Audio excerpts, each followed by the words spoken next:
ಎಲ್ಲರಿಗೂ ನಮಸ್ಕಾರ. ಸುಮಾರು 2 ವರ್ಷಗಳ ಈ ದರ್ಶನ್ ಅವ್ರ ಪಾಪ ಜೈಲಿನಲ್ಲಿರೋದು ದರ್ಶನ್ ಅಭಿಮಾನಿಗಳಿಗೆ ಇಷ್ಟ ಇಲ್ಲ.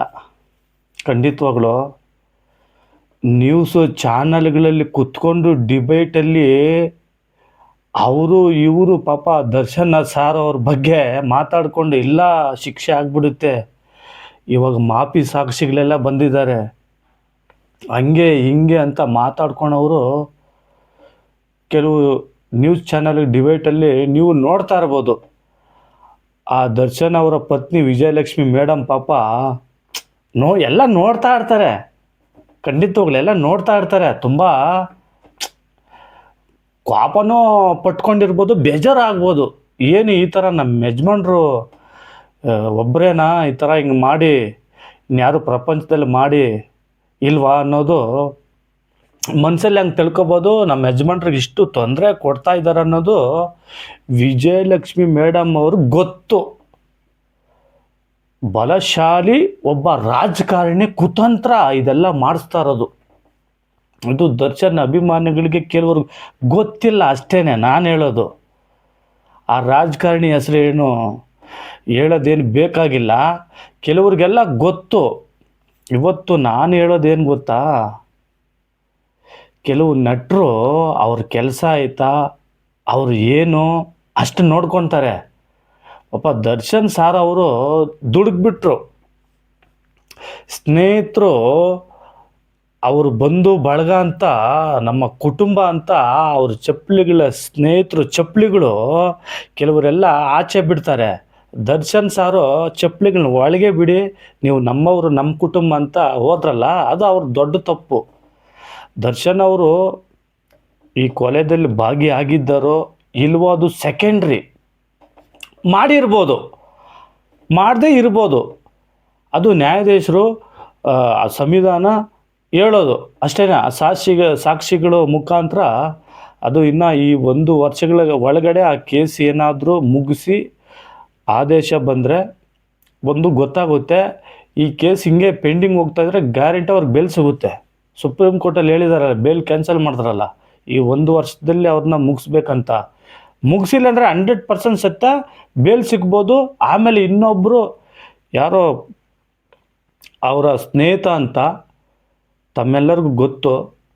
ಇವತ್ತು ಆತ ಮಾಪಿ ಸಾಕ್ಷಿಯಾಗಿ ನಾನು ಹೇಳ್ತೀನಂತ ಅರ್ಜಿ ಹಾಕ್ಕೊಂಡಿರ್ತಕ್ಕಂಥವ್ರು ಹಲವು ಚಾನಲ್ಗಳಲ್ಲಾಗ್ಬೋದು, ದರ್ಶನ್ ಅವರ ಅಭಿಮಾನಿಗಳಾಗ್ಬೋದು. ಗೊತ್ತು, ಯಾರೋ ಅಭಿಮಾನಿಗಳು ಪಾಪ ಕೆಲವರು ಇರ್ತಾರೆ, ಎಲ್ಲ ಈ ಫಿಟ್ಟಿಂಗ್ ಇರ್ತಕ್ಕಂಥವ್ರು. ಹುಷಾರಾಗಿರಿ. ಅವತ್ತು ಅಷ್ಟೇ ದರ್ಶನ್ ಸಾರ್ಗೆ ಏನಾದರೂ ಬೇಲ್ ಏನಾದರೂ ಕ್ಯಾನ್ಸಲ್ ಆಗಬೇಕಂದ್ರೆ ಕೆಲವೊಂದು ಟೀಮ್ಗಳು ನಿಮ್ಗೆ ಗೊತ್ತಾಗಲ್ಲ. ದರ್ಶನ್ ಅವರ ಅಭಿಮಾನಿಗಳು ಎಲ್ಲರ ಅಭಿಮಾನಿಗಳಾಗ್ಬೋದು, ಇನ್ನು ಕೆಲವರು ದರ್ಶನ್ ಅಭಿಮಾನಿಗಳಂತ ಬಂದು ಕ್ರಿಯೇಟ್ ಮಾಡ್ತಾರೆ, ನಿಮ್ಗೆ ಗೊತ್ತಾಗಲ್ಲ, ಸಿಕ್ಕಾಕ್ಸ್ತಾರೆ. ಇವತ್ತು ಕರ್ನಾಟಕ ಇಂಡಸ್ಟ್ರಿನಲ್ಲಿ ಒಂದು ರಾಜ್ಕುಮಾರ್ ಸಾರ್ನ ನೋಡಿದ್ರೆ, ವಿಷ್ಣುವರ್ಧನ್ ಸಾರ್ನ ನೋಡಿದ್ರೆ, ಅಂಬರೀಷ್ ಸಾರ್ನ ನೋಡಿದ್ರೆ, ಶಂಕರ್ ನಾಗ್ ಸಾರ್ ಥರ ನೋಡಿದ್ರೆ, ನಾನು ಇನ್ನೊಂದೇನು ಗೊತ್ತಾ, ಯಾರಾದರೂ ಸಿನಿಮಾದಲ್ಲಿ ನೀವು ಸಕ್ಸಸ್ ಏನಾನ ಆಗಬೇಕಂದ್ರೆ ಆ ಶಂಕರ್ ನಾಗ್ ಸರ್ನ ಇನ್ಸ್ಪಿರೇಷನ್ ತಗೊಳ್ಳಿ. ಟೈಮ್ ವೇಸ್ಟ್ ಮಾಡಬಾರ್ದು ಅನ್ನೋದು ಅವ್ರು ನೋಡಿ ತಿಳಿದುಕೊಳ್ಳಿ. ಖಂಡಿತವಾಗ್ಲು 100% ಸತ್ಯ ಇದು. ರಾಜ್ಕುಮಾರ್ ಸಾರು ಇದ್ದಾರೆ, ವಿಷ್ಣುವರ್ಧನ್ ಸಾರು ಇದ್ದಾರೆ, ಶಂಕರ್ ನಾಗ್ ಸಾರು 1 ನಿಮಿಷ ಟೈಮ್ ವೇಸ್ಟ್ ಮಾಡಲ್ಲ. ಇಲ್ಲಿ ಏನಾದರೂ ಟೀ ಹಿಂಗೆ ಕುಡಿದ್ಬಿಟ್ಟು ಹಿಂಗೆ ಕಪ್ಪಿಡೋ ಟೈಮಲ್ಲಿ ಅಲ್ಲಿ ಏನೋ ಒಂದು ಬರಿತಾ ಇರ್ತಾರೆ, ಏನೋ ಒಂದು ಕೆಲಸ ಇರುತ್ತೆ. ಆ ಥರ ವ್ಯಕ್ತಿ, ಅವ್ರನ್ನೆಲ್ಲ ಇನ್ಸ್ಪೈರ್ ತಗೊಳ್ಳಿ. ದರ್ಶನ್ ಸಾರ್ ಅವರು ಒಳ್ಳೆಯ ವ್ಯಕ್ತಿನೇ.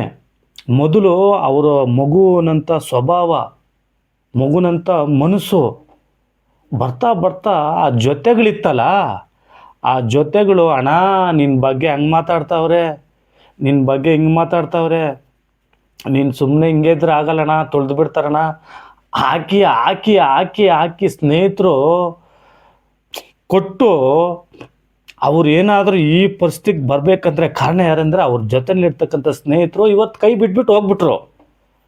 ತಮ್ಮೆಲ್ಲರಿಗೂ ಗೊತ್ತಿರ್ತಕ್ಕಂಥ ವಿಚಾರನೇ. ನಾನು ಹೇಳೋದೇನು ಗೊತ್ತಾ, ನೀವೇನಾದರೂ ಯಾವುದೇ ಕ್ಷೇತ್ರಗಳಲ್ಲಾದರೂ ಬೆಳೀಲಿ, ಯಾರನ್ನ ಎಲ್ಲಿಡಬೇಕು, ಯಾರನ್ನ ಒಳಗೆ ಬಿಡಬೇಕು, ಯಾರನ್ನ ಹೆಂಗೆ ಇಟ್ಕೊಂಡು ಯಾವ ಸ್ಥಾನದಲ್ಲಿ ಇಡಬೇಕು ಅನ್ನೋದು ತಿಳ್ಕೊಬೇಕು. ಕೆಲವರು ನಿಮ್ಮ ಜೊತೆಲೇ ಇರ್ತಾರೆ ಅಣ್ಣ ಅಪ್ಪ ಅಂತ, ನಿಮ್ಮ ಆ ಬೆಳವಣಿಗೆ ಸಹಿಸ್ಕೊಳಕ್ಕಾಗಲ್ಲ, ಖಂಡಿತವಾಗ್ಲೂ ಚೆನ್ನಾಗೇ ಮಾತಾಡ್ತಾರೆ.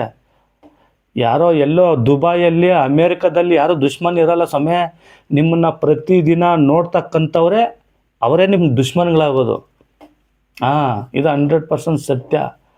ಇವತ್ತು ಪ್ರದೋಷು ಏನೋ ಮಾಪಿ ಸಾಕ್ಷಿ ಹೇಳಕ್ಕೆ ಅರ್ಜಿ ಹಾಕ್ಕೊಂಡಿರ್ಬೋದು, ಇದು ಖಂಡಿತ ಹೆಂಗಂದ್ರೆ ಕೆಲವ್ರಿಗೆ ಗೊತ್ತಾಗಲ್ಲ ಮಾಪಿ ಸಾಕ್ಷಿ ಅನ್ನೋದು, ಕೆಲವ್ರಿಗೆ ಗೊತ್ತು, ಇನ್ನು ಕೆಲವರು ಅಭಿಮಾನಿಗಳು ಗೊತ್ತಾಗಲ್ಲ, ಕಾನ್ವಿನ್ಸ್ ಆಗಿಬಿಡುತ್ತೆ. ಇದ್ದೆ ಸ್ವಾಮಿ, ನಾನು ಅಲ್ಲೇ ಇದ್ದೆ, ಈ ಥರ ಎಲ್ಲ ಹೇಳ್ತಾಯಿದ್ರು, ಈ ಥರ ಮಾಡ್ತಾಯಿದ್ರು, ನಾನು ಯಾಕೆ ಹಿಡ್ಕೊಬಿಟ್ಟೆ, ನಿಮಗೂ ಗೊತ್ತು, ಆ ನ್ಯೂಸ್ ಚಾನಲ್ಗಳೆಲ್ಲ ಹೇಳಿರೋದಲ್ಲ. ನಾನು ಬೇಡ ಅಂದ್ಬಿಟ್ಟು ಏನೋ ಮಾಡಿ ನಾನು ಭಯಪಟ್ಟುಬಿಟ್ಟೆ, ಅವ್ರು ಏನೋ ಮಾಡ್ಕೊತೀನಂತೆ ಹೋದರು, ನಾನು ಭಯಪಟ್ಟುಬಿಟ್ಟೆ. ಅದೆಲ್ಲ ಆಗೋದು ಯಾವಾಗಂದರೆ ಇವರೆಲ್ಲ ಒಟ್ಟಿಗೆ ಸೇರಿ ಒಳಗೆ ಹೋಗ್ಬಿಡ್ತಾರೆ ನೋಡಿ. ಈ ಜೈಲ್ ಒಳಗಡೆ ನೀವು ಅಲ್ಲಿ ಇಲ್ಲಿ ಚೆನ್ನಾಗಿ ಐಫೈ ಜೀವನ ಮಾಡಿಕೊಂಡು 1 ದಿನ 2 ದಿನ 3ನೇ ದಿನ ಬೇಜಾರು ಅವರವರೇ ಕಿತ್ತಾಡ್ಕೊಬಿಡ್ತಾರೆ. 100% ಸತ್ಯದ. ಅದು ಎಂಥ ಫ್ರೆಂಡ್ಶಿಪ್ ಆಗಲಿ, ಒಳಗಡೆ ಜಗಳ ಆಗಿಬಿಡುತ್ತೆ. ನನ್ನ ಮಗ ನಿನ್ನಿಂದನೇ ಆಯಿತು, ನಿನ್ನಿಂದನೇ ಆಗಿದ್ದಿದ್ದೆಲ್ಲ, ಇವಾಗ ನಿನ್ನಿಂದ ಆಗಿ ನಾವೆಲ್ಲ ನೋಡಿ ಏನು ಅನುಭವಿಸ್ತಿದ್ರು ಅನ್ನೋದು ಒಳಗೊಳಗೆ ಕಿತ್ತಾಕ್ಕೊಂಡು ಅವರವರೇ ದುಶ್ಮನ್ಗಳಾಗ್ಬಿಡ್ತಾರೆ. ನಾವೆಲ್ಲ ನೋಡಿದ್ದೀರಿ. 100% ಸತ್ಯ. ನಾನು ಹೇಳ್ತಾ ಇರೋದು ಏನಂದರೆ, ದರ್ಶನ್ ಅಭಿಮಾನಿಗಳಂತಲ್ಲ, ಬೇರೆ ಇರೋ ಅಭಿಮಾನಿಗಳಂತಲ್ಲ, ತಾಳ್ಮೆ ಇರಬೇಕು. ನೀವೇನಾದರೂ ಯಾವುದೇ ಕ್ಷೇತ್ರದಲ್ಲಿ ಬೆಳೀರಿ, ಸಂತೋಷ. ಕೆಲವರೆಲ್ಲ ತಂದಿಡ್ತಕ್ಕಂತ ನೋಡ್ತಾರೆ, ದುಡ್ಕಕ್ಕೆ ಹೋಗ್ಬಾರ್ದು. ಇವತ್ತು ದರ್ಶನ್ ಅವ್ರ ಕೇಸ್ ಯಾಕೆ ಅಷ್ಟು ಇಂಟ್ರೆಸ್ಟ್ ಅಂದರೆ, ಕರ್ನಾಟಕ ಚಲನಚಿತ್ರದಲ್ಲಿ ಈ ಹಳೆ ವಜ್ರಗಳೆಲ್ಲ ಪಾಪ ಇದ್ದರು, ಅವರೆಲ್ಲ ಯಾವತ್ತು ಶಾಶ್ವತವಾಗಿ ಇರ್ತಾರೆ ಇಲ್ಲ ಅಂತಲ್ಲ. ಆ ರಾಜ್ಕುಮಾರ್ ಸರ್ ಆಗ್ಬೋದು, ವಿಷ್ಣುವರ್ಧನ್ ಸರ್ ಆಗ್ಬೋದು, ಶಂಕರ್ ನಾಗ್ ಸರ್ ಆಗ್ಬೋದು, ಅಂಬರೀಷ್ ಸರ್ ಆಗ್ಬೋದು, ಇನ್ನು ನಟರು ಇದ್ದಾರೆ, ಅವರೆಲ್ಲ ಹೆಸರೆಲ್ಲ ಹೇಳಿದ್ಬೇಡ. ದರ್ಶನ್ ಸಾರ್ ಏನಂದರೆ ಒಂದು ಸ್ವಲ್ಪ ಕಷ್ಟದಿಂದ ಬಂದರು ಪಾಪ. ಆ ಕಷ್ಟದಿಂದ ಬಂದು ಆ ಮಟ್ಟಕ್ಕೆ ಬೆಳಿಬೇಕಂದ್ರೆ ಸುಮ್ಮನೆ ತಮಾಷೆ ಮಾತಲ್ಲ, ಅಷ್ಟು ಈಜಿ ಅಲ್ಲ. ನಾವು ಹುಷಾರಿರಬೇಕು ಅಷ್ಟೇ ನಾನು ಹೇಳೋದು. ಯಾರೋ ಎಲೆಕ್ಷನ್ನಲ್ಲಿ ಹೋಗಿ ಕ್ಯಾನ್ವಾಸ್ ಮಾಡೋದಾಗಲಿ, ಅವರು ನಾಳೆ ದಿನ ಆ ಜಿದ್ದುಗಳು ನಮ್ಮದೇನು ಕೆಲಸ ಅಷ್ಟು ನೋಡ್ಕೋಬೇಕು. 100% ಸತ್ಯ ಇದು ನೋಡಿ. ಇವತ್ತು ಯಾರು ಆ ದರ್ಶನ್ ಸಾರ್ ಪರವಾಗಿ ಯಾರು ಮಾತಾಡ್ತಾ ಇಲ್ಲ. ನಮ್ಮ ಕರ್ನಾಟಕ ಇಂಡಸ್ಟ್ರಿನಲ್ಲಿ ಇರ್ತಕ್ಕಂಥ ಹೀರೋಗಳಾಗ್ಬೋದು, ಯಾರೇ ಆಗ್ಬೋದು, ದರ್ಶನ್ ಅವ್ರ ಬಗ್ಗೆ ಮಾತಾಡಿದ್ರೆ ಕೆಲವ್ರಿಗೆ ಅವಕಾಶಗಳೇ ಸಿಗ್ತಾ ಇಲ್ಲ. ಕಾಯ್ತಾ ಇದ್ರು ಇದು ಆನೆ ಯಾವಾಗ ಬಂದು ಒಳಗೆ ಬೀಳ್ಬೇಕಂತ ಕಾಯ್ತಾ ಇದ್ರು. ತಾಕತ್ತಿದ್ರೆ ಕಟ್ಟಾಕು ಬರ್ತಾ ಇದ್ದೀನಂತ ಒಂದು ಡೈಲಾಗ್ ಕೇಳ್ತಾ ಇದ್ರು ದರ್ಶನ್ ಸರ್ ಅವರು. ಆನೆ ಬಂದು ಹಳ್ಳಕ್ಕೆ ಬಿತ್ತು, ಮುಚ್ಚಿಬಿಟ್ರು ಚಪ್ಪಡಿ ಹಾಕಿ. ಕೆಲವೊಂದು ಫಾರೆಸ್ಟ್ಗಳಲ್ಲಿ ಆನೆಗಳು ಹೆಂಗೆ ಹಿಡಿತಾರೆ ಅಂದರೆ, ಒಂದೊಂದು ಮದ್ದು ಗನ್ನಲ್ಲಿ ಶೂಟ್ ಮಾಡಿ ಅದ್ರಿಗೆ ಮತ್ತು ಬರೋ ಹಾಕಿ ಹಿಡಿತಾರೆ. ಇನ್ನೊಂದು ಕೆಲವೊಂದು ಹಳ್ಳ ಹಾಕಿ, ಹಳೆ ಸಿನಿಮಾಗಳೆಲ್ಲ ನೋಡಿರ್ಬೋದು ನೀವು ಫಾರೆಸ್ಟಲ್ಲಿ, ಆ ಥರ ಅಗ್ದು ಅದ್ರ ಮೇಲೆ ಗಿಡಗಳೆಲ್ಲ ಹಾಕಿ ಮಣ್ಣು ಥರ ಅದು ನಡ್ಕೊಬಂದು ಬಿದ್ದೋಗ್ಬಿಡುತ್ತೆ. ಆ ಥರ ದರ್ಶನ್ ಕತೆ ಆಗ್ಬಿಡ್ತು ಪಾಪ. 100% ಇದರಲ್ಲಿ ಏನೋ ಕುತಂತ್ರ ಇದೆ. ಯಾರೋ ಮಾಪಿ ಸಾಕ್ಷಿಗೆ ನೀನು ಬಚ ಆಗಬೇಕಂದ್ರೆ ಇದೊಂದೇ ದಾರಿ ಅಂತ ಹೇಳ್ಕೊಡ್ಬೋದು, ಹೇಳೋಕ್ಕಾಗಲ್ಲ ಅದು. ಇಲ್ಲ ನಾನು ಇದರಲ್ಲಿ ಇದ್ದೆ ಅಲ್ಲ, ನಾನೇನು ತಪ್ಪು ಮಾಡಿಲ್ಲಲ್ಲ, ನಾಳೆ ದಿನ ಎಲ್ಲ ಕಾನ್ವಿನ್ಸ್ ನಮ್ಗೆ ಶಿಕ್ಷೆ ಆಗಿಬಿಟ್ರೆ ನಾನು ಯಾಕೆ ಅನುಭವಿಸೋದಂತ ಬಂದಿರ್ಬೋದು, ಹೇಳೋಕ್ಕಾಗಲ್ಲ ಅದು ಕೋರ್ಟು.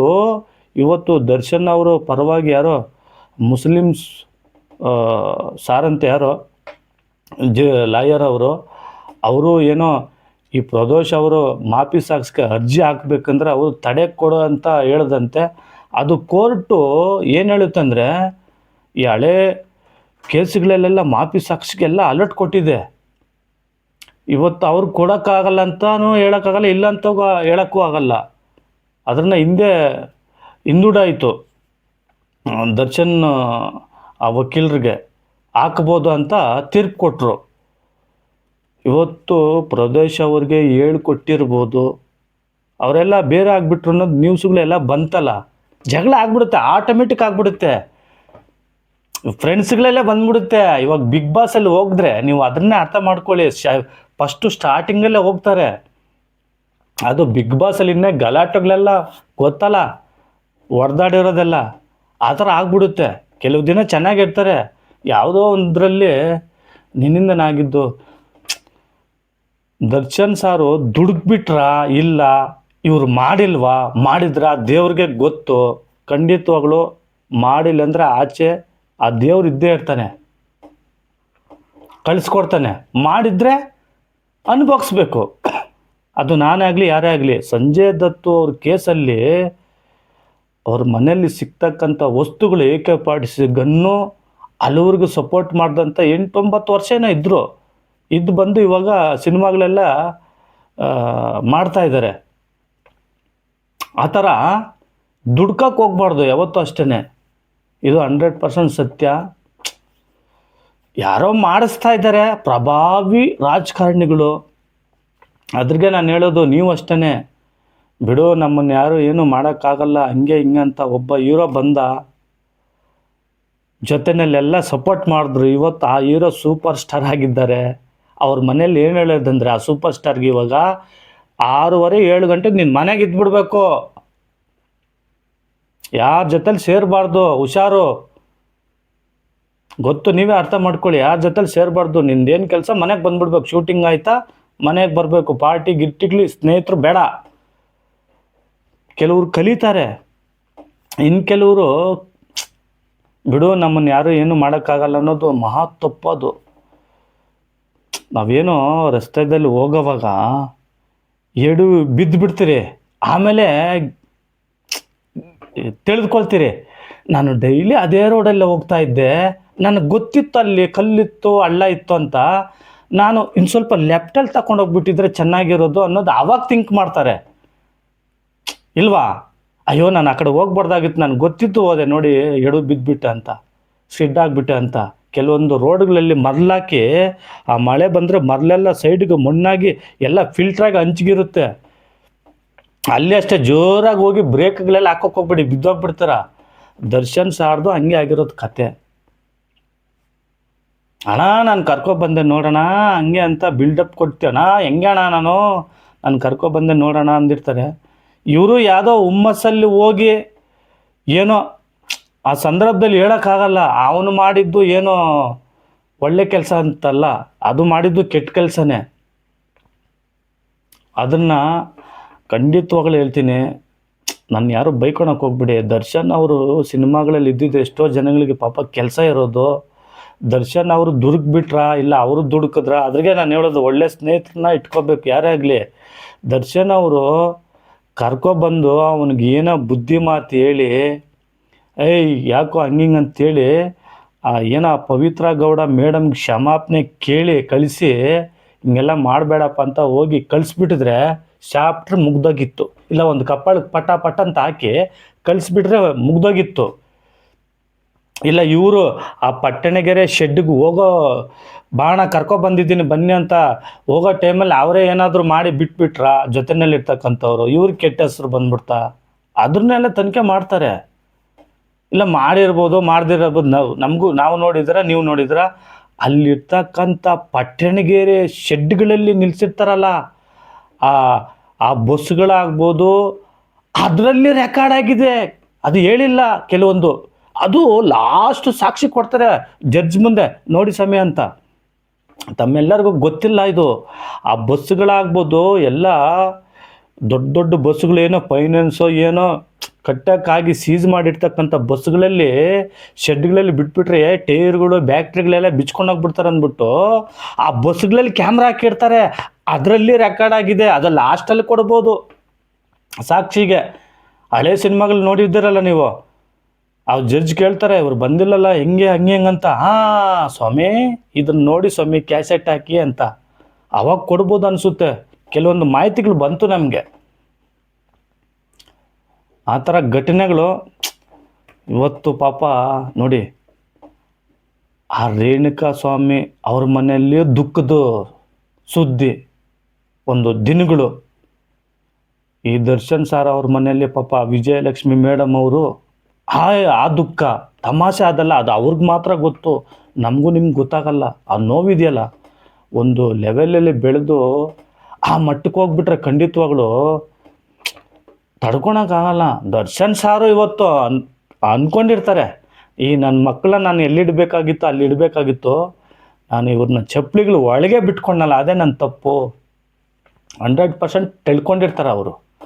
ಅದಕ್ಕೆ ಹೇಳೋದು, ಯಾವುದೇ ಆಗಲಿ, ಇನ್ನೊಂದು ದರ್ಶನ್ ಅವ್ರನ್ನಾಗಲಿ ಅವ್ರ ವಿಜಯಲಕ್ಷ್ಮಿ ಅವ್ರ ಮೇಡಮ್ ಆಗಲಿ, ದಯವಿಟ್ಟು ಯಾರನ್ನೂ ಟ್ರೋಲೆಲ್ಲ ಮಾಡೋಕ್ಕೆ ಹೋಗ್ಬಿಡಿ. ನಾಳೆ ಅವ್ರಿಗಾಗಿದ್ದು ನಮಗೂ ಆಗುತ್ತೆ, ನಿಮಗೂ ಆಗುತ್ತೆ. ಯಾರನ್ನೂ ನೆಗ್ಲೆಕ್ಟ್ ಮಾಡೋಕ್ಕೆ ಹೋಗ್ಬಾರ್ದು ಖಂಡಿತವಾಗ್ಲು. ಅವ್ರು ಏನಾದರೂ ಮಾಡಿದರೆ ಅನುಭವಿಸ್ತಾರೆ, ಖಂಡಿತವಾಗ್ಲು ಅನುಭವಿಸಿ. ಮತ್ತು ಅದು ಆ ಕೋರ್ಟ್ ಏನು ಡಿಸಿಷನ್ ಕೊಡುತ್ತೋ ಗೊತ್ತಿಲ್ಲ. ತುಂಬ ಬೇಜಾರು. ದರ್ಶನ್ ಅವ್ರನ್ನ ಆದಷ್ಟು ಬೇಗನೆ ಸಿಕ್ಕಾಕ್ಸಿ ಒಳಗೆ ಶಾಶ್ವತವಾಗಿ ಕಟ್ಟಾಕಕ್ಕೆ ಕೆಲವೊಂದು ಪ್ರಭಾವಿ ರಾಜಕಾರಣಿಗಳು ಇದ್ದಾರೆ ಇದ್ರ ಹಿಂದ್ಗಡೆ. ಇನ್ನು ದರ್ಶನ್ ಅವ್ರು ಏನಾದರೂ ಈಚೆ ಬಂದರೆ ನಾವು ಜಾಸ್ತಿ ದಿನ ಇಲ್ಲಿ ನಿಂತ್ಕೊಳಕ್ಕಾಗಲ್ಲ ಅನ್ನೋದು ಭಯ ಇರ್ಬೋದು, ಹೇಳೋಕ್ಕಾಗಲ್ಲ. ಹೆಂಗೆ ಹೇಳ್ತೀರಾ? ತಮ್ಮೆಲ್ಲರಿಗೂ ಗೊತ್ತು ಆ ಪ್ರಭಾವಿ ರಾಜಕಾರಣಿ ಯಾರಂತ. ಅವರವರ ಅನುಭವಿಸ್ಕೊಂಡು ಹೋಗ್ತಾರೆ ಅಷ್ಟೇ. ನಾನು ಹೇಳೋದು ದರ್ಶನ್ ಅವ್ರ ಸಾರ ಅಭಿಮಾನಿಗಳಿಗೆ, ಅವ್ರೇನಾದರೂ ತಪ್ಪು ಮಾಡಿದ ಖಂಡಿತವಾಗ್ಲು ಯಾರು ಏನೇ ಫಿಟ್ಟಿಂಗ್ ಇಡಿ ಹೇಳ್ಕೊಳ್ಳಿ, ನಾವು ನಿಯತ್ತಾಗಿದ್ದರೆ ಎಲ್ಲ ಒಂದು ಕಡೆ ದೇವರು ಕಣ್ಣೆತ್ತಿ ನೋಡ್ತಾನೆ. ಒಂದು ವೇಳೆ ನಾನು ಬರ್ತ್ಕೊಡ್ತೀನಿ ನೋಡ್ಕೊಳ್ಳಿ, ಅವ್ರಿಗೇನಾದರೂ ಶಿಕ್ಷೆ ಇಷ್ಟಂತ ತೀರ್ಪು ಏನಾದರೂ ಕೊಟ್ಟು ಇನ್ನೂ ಒಂದು ಅವಕಾಶ ಇದೆ ಅವ್ರಿಗೆ. ಇವತ್ತು ವಿನಯ್ ಕುಲಕರ್ಣಿ ಅವರು ಯಾವ ಥರ ಬಂದರು, ಅವ್ರಿಗೂ ಒಂಥರ ಅವಕಾಶ ಇರುತ್ತೆ. ಯಾರು ನೀವು ಅಭಿಮಾನಿಗಳು ಭಯ ಪಡೋಕ್ಕೆ ಹೋಗಬೇಡಿ. ನೀವು ಸುಮ್ಮನೆ ಅಲ್ಲಿ ಆ ವೇದಿಕೆ ಅದು ರಾಮನಗರದಲ್ಲಿ ಏನೋ ಕರಗ ಉತ್ಸವ ನೋಡಿದೆ ನಾನು. DK ಶಿವಕುಮಾರ್ ಅವರು ನೂತನ ಮುಖ್ಯಮಂತ್ರಿಗಳು ಅಲ್ಲಿ ಹೋದ್ಮೇಲೆ ನೀವು ಡಿ ಬಾಸ್ ಅಂತ ಕರೆದ್ರೆ ಅವ್ರು ತುಂಬ ಕೋಪ ಆಗ್ಬಿಡುತ್ತೆ ಅವ್ರಿಗೆ. ನೀವು ನೋಡಿದ್ರಲ್ಲ, ಅಂತ ಹೋಗ್ಬಿಟ್ರು ಅವರು.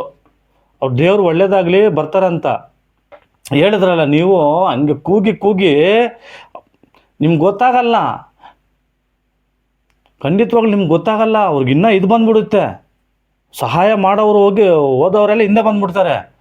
ಜಮೀರ್ ಖಾನ್ ಅವರು ಸಹಾಯ ಮಾಡೋಕ್ಕೆ ಎಷ್ಟು ಆತ್ಮೀಯ ಇದ್ದರು, ಅವ್ರಿಗೆಲ್ಲ ತಡೆ ಹಾಕಿದ್ರು. ಅದು ನೆಕ್ಸ್ಟ್ ವಿಡಿಯೋದಲ್ಲಿ ಹೇಳ್ತೀನಿ ಯಾವ ರಾಜಕಾರಣಿ ಏನಂತ. ಇವತ್ತು ಡಿಬೇಟ್ಗಳಲ್ಲಿ ಕುತ್ಕೊಂಡು ಆಗಲ್ಲ ಬಿಡಿ, ಇನ್ನು ಮಾಪಿ ಸಾಕ್ಷಿ ಬಂದ್ಬಿಟ್ರು. ಮಾಪಿ ಸಾಕ್ಷಿಗೆ ಹೇಳ್ಕೊಟ್ಟಿರ್ತಕ್ಕಂಥವ್ರು ಇದ್ದಾರೆ, ಇದೊಂದು ಮಾಡು ಇಲ್ಲಾಂದರೆ ನೀನು ಸಿಕ್ಕಾಕೊಂತೆ ಅಂತ. ಈಗ ಗೊತ್ತಲ್ಲ, ಫಿಟ್ಟಿಂಗ್ ಇಡ್ತಾರೆ. ಕನ್ನಡ ಇಂಡಸ್ಟ್ರಿನಲ್ಲಿ ಪಾಪ ದರ್ಶನ್ ಅವರು ಸಿನಿಮಾಗಳಲ್ಲಿ ಅದ್ಭುತ, ಆ ಸ್ಕ್ರೀನಲ್ಲಿ ಒಳ್ಳೆ ಪರ್ಫೆಕ್ಟ್ ಫಿಟ್ ಹೀರೋ ಅಂದರೆ ದರ್ಶನ್ ಒಬ್ಬರೇ. ನಾನು ಹೇಳೋದು ಖಂಡಿತವಾಗ್ಲು ಅವ್ರನ್ನ ಬಿಟ್ಟರೆ ಇನ್ಯಾರು ಶೂಟ್ ಆಗಲ್ಲ. ರಾಜ್ಕುಮಾರ್ ಸಾರ್ ಇದ್ದರು, ವಿಷ್ಣುವರ್ ಸರ್ ಇದ್ದರು, ಅಂಬರೀಷ್ ಅವರಿದ್ದರು, ಶಂಕರ್ನಾಗ್ ಸಾರ್ ಇದ್ದರು. ಅವ್ರನ್ನೆಲ್ಲ ಬಿಟ್ಟು ನೆಕ್ಸ್ಟ್ ಬಂದಿದ್ದೆ ದರ್ಶನ್ ಅವರು. ಕೆಲವರು ಬೆಳೆದು ಬಿಟ್ಟರೆ ತಿಕ್ಕ ಎಲ್ಲ ಹುರ್ಕೊಬಿಡ್ತಾರೆ, ನಿಮ್ಗೆ ಗೊತ್ತಾಗಲ್ಲ ಗುರುಗಳೇ, ಹುಷಾರು. ವಿಡಿಯೋ ಲಾಂಗ್ ಆಗೋಯ್ತು, ಸಿಗೋಣ ನೆಕ್ಸ್ಟ್ ವಿಡಿಯೋದಲ್ಲೇ. ನಾವೇನೇ ತಪ್ಪು ಮಾಡಿದ್ರೂ ಖಂಡಿತವಾಗ್ಲೂ ಸಿಕ್ಕೋಗ್ಬಿಡ್ತೀರಿ ನಾವು. ಯಾವುದೇ ಕ್ರೈಮ್ಗಳಾಗ್ಬೋದು, ಏನಾಗ್ಬೋದು, ಯಾರಾದರೂ ಒಂದು ಏನಾದರೂ ಮಾತು ಬೈದರೆ ಆಯ್ತಪ್ಪ ನೀನೇ ದೊಡ್ಡವನಂತ ಹೋಗ್ಬಿಡಿ. ನೀವು ನಿಮ್ಮ ಕೈಲಿ ಏನೂ ಆಗಲ್ಲ ಅಂತಲ್ಲ, ನಿಮ್ಮ ಕೈಲಿ ಆಗುತ್ತೆ. ನೀವು ಒಂದೇಟು ಹೊಡೆಯೋದು, ಅವನಿಗೆ ಏನಾದರೂ ಹೆಚ್ಚು ಕಮ್ಮಿ ಆಗೋದು. ಇವಾಗೆಲ್ಲ ಫುಡ್ಗಳೆಲ್ಲ ಫುಡ್ಗಳು ತಿಂದು ತಾಕತ್ತಿರಲ್ಲ, ಸುಮ್ಮನೆ ಹಂಗೆ ಪಂಚ್ಕೊಟ್ರೆ ಹೋಗ್ಬಿಡ್ತವೆ. ನೀವು ಅನ್ಕೋಬೋದು ನಾವು ಸುಮ್ಮನೆ ಹಂಗೆ ಗುದ್ರೆ ಇಲ್ಲಿ ಗೊತ್ತಲ್ಲ ಜುಮ್ಗಳಲ್ಲೆಲ್ಲ ಆಯ್ತಲ್ಲ, ಹಂಗಾಗ್ಬಿಡುತ್ತೆ. ಆಯ್ತಪ್ಪ ನೀನೇ ದೊಡ್ಡವನು ಅಂತ ಹೋಗ್ಬಿಟ್ರೆ ಅವನಿಗೆ ಯಾರೋ ಬೇರೆಯವನು ಕೊಡ್ತಾನೆ. ಅದನ್ನೇ ನಾನು ಹೇಳೋದು. ಸಿಗೋಣ ನೆಕ್ಸ್ಟ್ ವಿಡಿಯೋದಲ್ಲಿ. ಒಂದೇ ಮಾತ್ರ. ಜೈ Karnataka, I love you Bengaluru. Video long ಆಗೋಯ್ತು.